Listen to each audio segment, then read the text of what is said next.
Assalamualaikum warahmatullahi wabarakatuh. Melanjutkan yang sebelumnya, kali ini kita akan mengimplementasikan SPWM atau SYN PWM untuk inverter 3 bus dengan menggunakan STM32F103C6. Saat ini kita berada di halaman pinout and configuration untuk microcontroller STM32. Di sini kita lihat di timer 1 kita telah mengaktifkan timer 1 ini channel 1, 2, dan 3, di mana masing-masing channel ini memiliki 2 pin yang bisa kita aktifkan, yaitu pin yang utama dan juga komplementerinya. Di sini channel 1, channel 1N, channel 2, channel 2N, dan channel 3 dan channel 3N. Yang N ini komplementari. Akan tetapi di simulasi Proteus yang channel komplementari ini tidak dimodelkan. Tetapi itu tidak masalah karena nantinya kita akan menggunakan gate driver, di mana gate driver ini memerlukan input dari satu pin saja, kemudian nanti akan dipecah menjadi sinyal PWM untuk high set dan low set MOSFET. Settingan yang perlu kita perhatikan untuk timer 1 ini antara lain sebagai berikut. Di sini kita lihat prescaler 8-1, artinya nanti clock speed dari microcontroller ini misalnya 8 MHz dibagi 8 akan mendapatkan 1 MHz.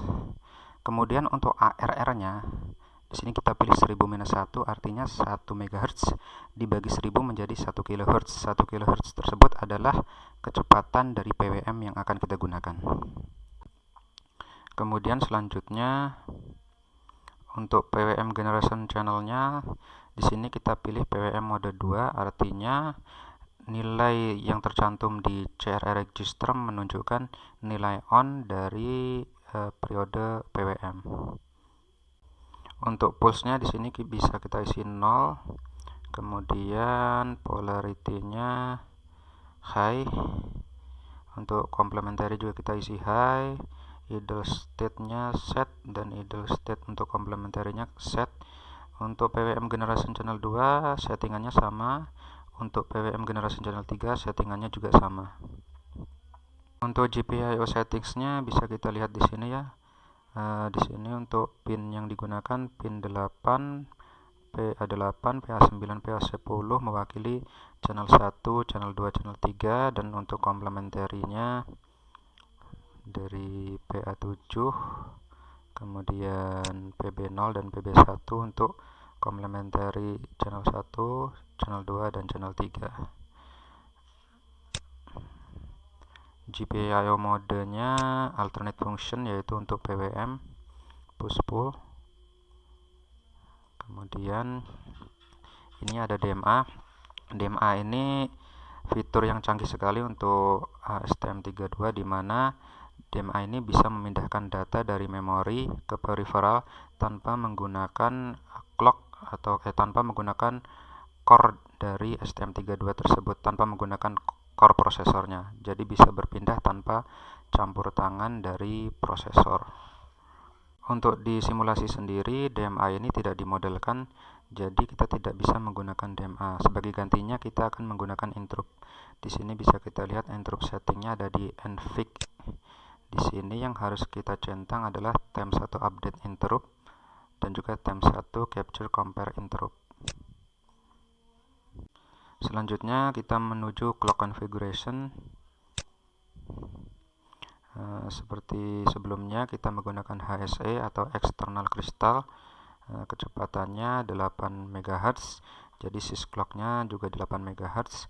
Sedangkan untuk kecepatan timernya di sini mengikuti kecepatan APB2. APB2-nya kita pilih 8 MHz karena APB2 prescaler-nya kita pilih 1. Jadi itu saja settingan yang perlu kita lakukan. Selanjutnya jika sudah, kita bisa mengeklik tanda gear di sini untuk mengenerate code. Ini adalah kode yang digenerate oleh software, bisa kita lihat di sini. Semua ini ditulis otomatis oleh software seperti function prototypes di sini, kemudian main, dan juga definition function di sini. Ya. Jadi tidak perlu terlalu kita pikirkan karena ini semuanya dihasilkan secara otomatis dengan mengeklik tanda gear di sini tadi. setelah kita men-setting di halaman konfigurasi. Untuk program yang ingin kita tulis sendiri, kita bisa mendeklarasikan untuk variabelnya di sini. Ini ada tulisan user code begin.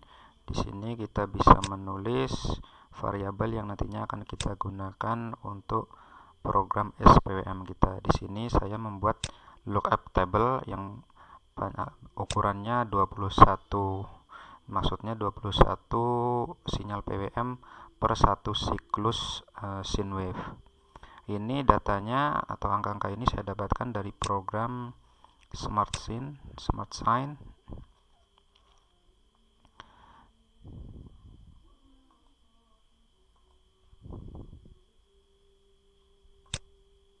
Nah, di sini bisa kita pilih, misalnya kita ingin 21 poin PWM, kita tinggal menuliskan 21.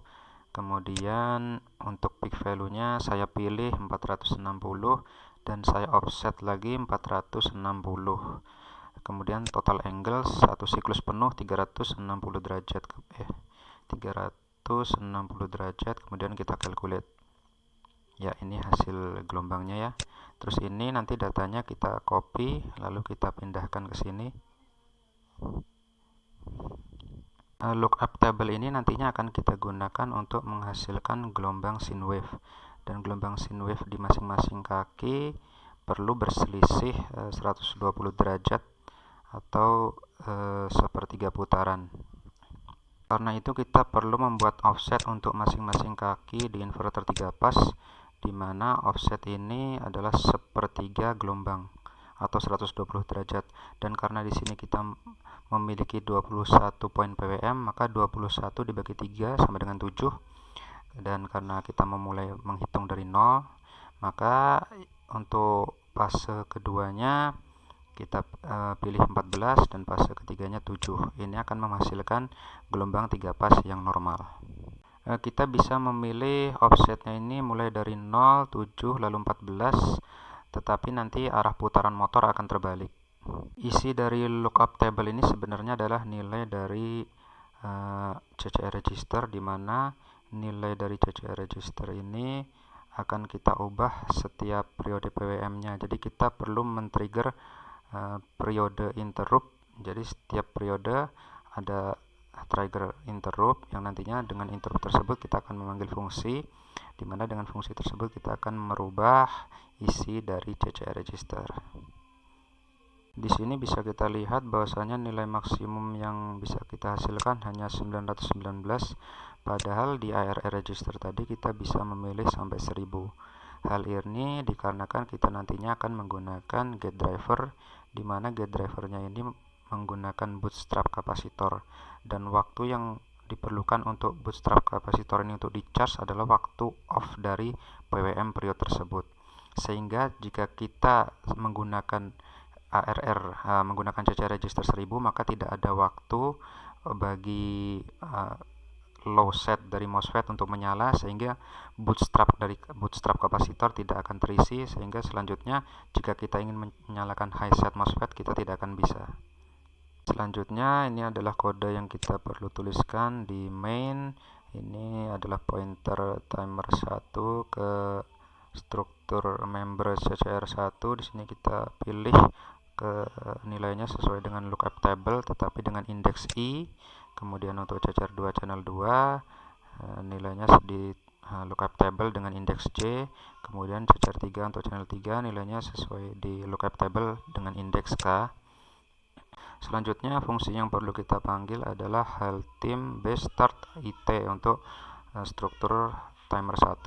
Di sini kita lihat ada IT belakangnya menunjukkan bahwa time base start function ini bisa digunakan untuk mengaktifkan interrupt. Kemudian untuk masing-masing channel di timer 1, dari channel 1, channel 2, dan channel 3 kita panggil dengan menggunakan heltim PWM start. Selanjutnya ini adalah function interrupt yang akan kita panggil di setiap periode akhir PWM, di mana di dalam fungsi ini kita akan merubah isi dari CCR register untuk masing-masing channel sesuai dengan nilai register yang ada di lookup table di atas. Jangan lupa bahwasanya nilai CCR register ini adalah siklus mengikuti isi dari lookup table di atas. Jadi jika isi dari lookup table di atas sudah habis atau lebih dari 21, maka kita perlu mengembalikannya lagi ke indeks awal dari lookup table. Ini di bawah sini. Jadi I0, J0, K0. Ya, sementara programnya ini dulu dan sekarang kita bisa langsung mengkompilnya dengan mengeklik tanda hammer di sini. Selanjutnya kita buka Proteus lalu kita buat sirkuit seperti ini. Ini adalah microcontroller STM32 F103C6. Di sini kita setting kecepatan kristalnya 8 MHz dan untuk PWM-nya keluar dari pin 8, PA8, PA9, PA10 untuk PWM 123. Di sini PWM 1-nya nanti akan jadi input untuk gate driver. Di sini ya, in di pin in ini. Di sini gate driver yang kita gunakan adalah IR2184S. Di sini bisa kita lihat VCC. Untuk VCC ini adalah power dari gate driver ini. Powernya 12 volt, bisa dari baterai atau dari listrik, power supply sendiri. Kemudian SD ini, pin SD ini digunakan untuk mengonkan gate driver ini. Kemudian untuk COM ini atau common merupakan negatif dari driver IC ini. Driver IC ini antara VCC-nya dan ground-nya perlu kita pasang kapasitor senilainya mungkin 50 mikrofarad. Kapasitor ini berfungsi untuk menstabilkan power dari IC driver ini, menstabilkan tegangan VCC. Kemudian di sebelah sini ada pin VB. Pin VB ini digunakan untuk mendischarge tegangan dari kapasitor bootstrap ini C2 ke VB, lalu nanti akan tembus ke HO, di mana HO ini akan menyalakan MOSFET di highset ini. Kemudian yang VS ini floating, nanti dia bisa ditarik ke atas oleh MOSFET high side atau ditarik ke bawah oleh MOSFET low side. Kemudian low ini digunakan untuk menyalakan gate dari MOSFET low side. Signal PWM yang dihasilkan oleh gate driver di sini adalah komplementer, yang artinya saat high side MOSFET ini on, maka low side MOSFET ini akan off, dan saat low side MOSFET ini on, maka high side MOSFET ini akan off. Saat low side MOSFET ini on, maka bootstrap kapasitor di sini akan terisi. Dan bootstrap kapasitor C2 ini akan discharge saat digunakan untuk menyalakan high side MOSFET di sini. Alasan kita memerlukan bootstrap kapasitor adalah karena kita di sini menggunakan N-channel MOSFET untuk high side-nya dan juga untuk low side. Untuk low side di sini sudah aman dikarenakan tegangan VGS di sini mendapatkan supply 12 volt dari VCC, sedangkan VDS-nya jika ditarik ke bawah maka akan 0, jadi sudah dipastikan bisa menyala karena VGS sudah lebih besar daripada VDS. Sedangkan untuk high side MOSFET di sini kita lihat bahwasanya jika tegangan di sini ditarik ke atas, maka tegangan di VGS ini akan lebih kecil daripada tegangan di VDS. VGS mendapatkan 12 volt, sedangkan untuk VDS mendapatkan lebih dari 12 volt. Untuk di sini saya tulis 2 volt ini hanya sebagai contoh saja. Akan tetapi nanti aktualnya kita akan menggunakan tegangan yang lebih tinggi, misalnya 600 volt, karena itu nantinya yang akan kita gunakan untuk input DC bus di inverter. Dengan demikian kita memerlukan bootstrap kapasitor di sini yang mana tegangannya 12 volt, nantinya akan ditumpangkan ke tegangan VDS di sini dan kemudian digunakan untuk menyalakan VGS di sini melalui pin HO. Jadi tegangan di VGS high side MOSFET ini akan dijamin selalu lebih tinggi daripada tegangan di VDS-nya. Dan saat bootstrap kapasitor ini discharge ke pin VB, discharge ini tidak bisa kembali ke VCC dikarenakan di sini ada diode, dan diode-nya ini harus sesuai dengan tegangan VDS, maksudnya speknya atau rate-nya harus sama dengan tegangan VDS di sini. Kalau tidak maka tidak akan berfungsi. Sirkuit yang kita buat ini adalah half bridge, ini digunakan untuk mengontrol satu fase dari 3 fase inverter. Jadi ini hanya untuk satu kaki saja. Ini juga masih polos, di sini belum ada resistor atau diode untuk mengamankan VGS charge di sini ya. Tapi di sini saya pasang beberapa probe, nanti akan kita gunakan untuk menganalisa sinyalnya. Dari sinyal-sinyal ini nantinya kita bisa lihat apakah ada overlap antara on dan off-nya, yang mana bisa menyebabkan shoot-through atau short circuit. Ya, di bawah ini adalah hasil dari analisa sinyal untuk half bridge di atas ini. Di sini kita bisa lihat yang ini mewakili sinyal PWM-nya. Kita lihat bahwasanya sinyal PWM-nya berganti duty cycle setiap periode. Jadi kadang duty cycle-nya hampir maksimal, kemudian kadang juga minimal. Ini untuk yang fase 1, fase 2, dan fase 3 untuk inverter 3 pas. Kemudian yang di tengah ini adalah analisa untuk output dari half bridge ini ya. Bisa kita lihat di sini ada voltage spike di sini saat turn off dan juga saat turn on. Kita bisa analisa ini jika kita menambahkan tegangan di VGS di sini. Untuk grafik yang ketiga ini saya telah memasukkan output tegangan dari half bridge ini, kemudian saya tambahkan juga tegangan di VGS atas dan juga tegangan di VGS bawah, juga arus VGS atas dan juga arus VGS bawah. Bisa kita lihat di sini. Ya, ini ya. Nah, dari sini bisa kita lihat peralihan saat MOSFET bawah mulai off dan MOSFET atas mulai on, dan ini adalah tegangan outputnya. Di sini ada jarak ya. Jarak ini dikarenakan adanya dead time yang disuplai oleh gate driver kita. Gate driver ini mensuplai dead time supaya antara MOSFET atas dan MOSFET bawah tidak ada saat di mana mereka menyala bersama. Karena jika mereka menyala bersama akan terjadi shoot-through atau short circuit, di mana akibatnya akan bisa membakar MOSFET kita.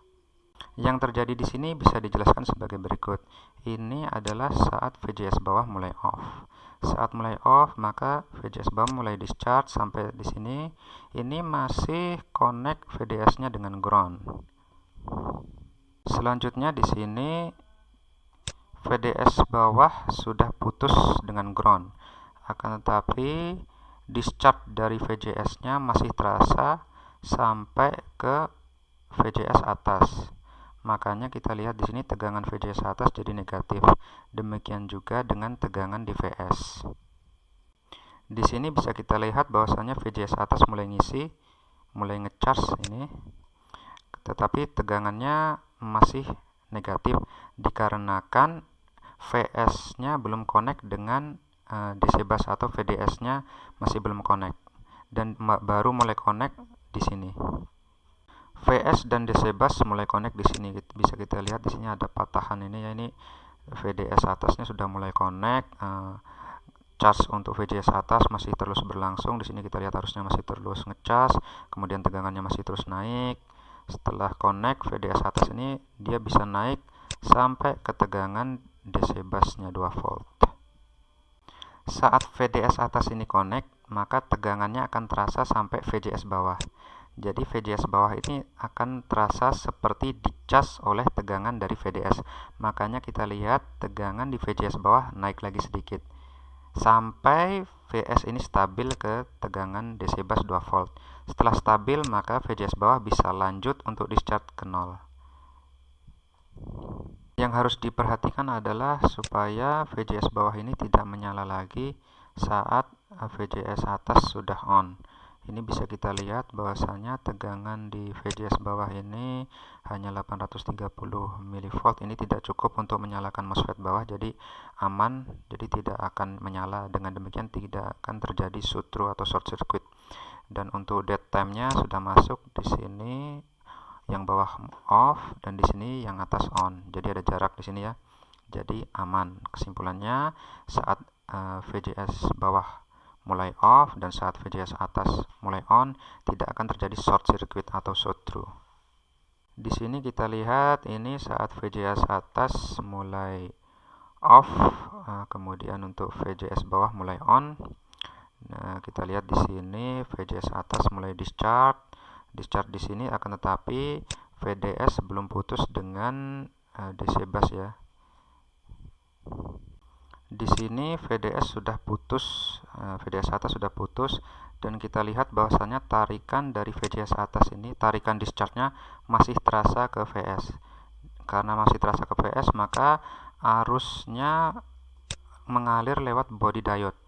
Jadi di sini ada spike. Spike ini kenaikannya tegangannya sebesar forward voltage untuk body diode sekitar 0,6 volt. Untuk VGS bawah bisa kita lihat bahwasanya VGS bawah mulai ngecas dari sini ya. Ini kita lihat arusnya mulai ngecas, terus tegangan VGS bawah ini mulai naik. Saat naik tegangannya sempat agak mendatar di sini dikarenakan tegangan di VS ini masih belum nol.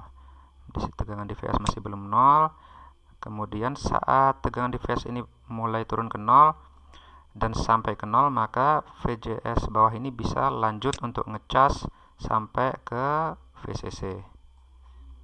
Untuk dead time-nya sendiri di sini sudah masuk ya. Ini kita lihat VGS atas mulai turun di sini, kemudian VS-nya putus di sini, VDS atas putus di sini. Kemudian untuk VGS bawah mulai ngecas di sini, ada jarak dead time-nya. Kemudian baru connect di sekitar sini. Di sini bisa kita lihat baru connect di sini, karena setelah connect di sini dengan VS bisa kita lihat bahwa tegangan VS ini turun dengan cepat ke nol. Jadi kesimpulannya di sini tidak ada shoot-through atau short circuit, jadi aman. Baiklah, untuk sementara sekian dulu, kita lanjutkan di video selanjutnya insyaallah. Wassalamualaikum warahmatullahi wabarakatuh.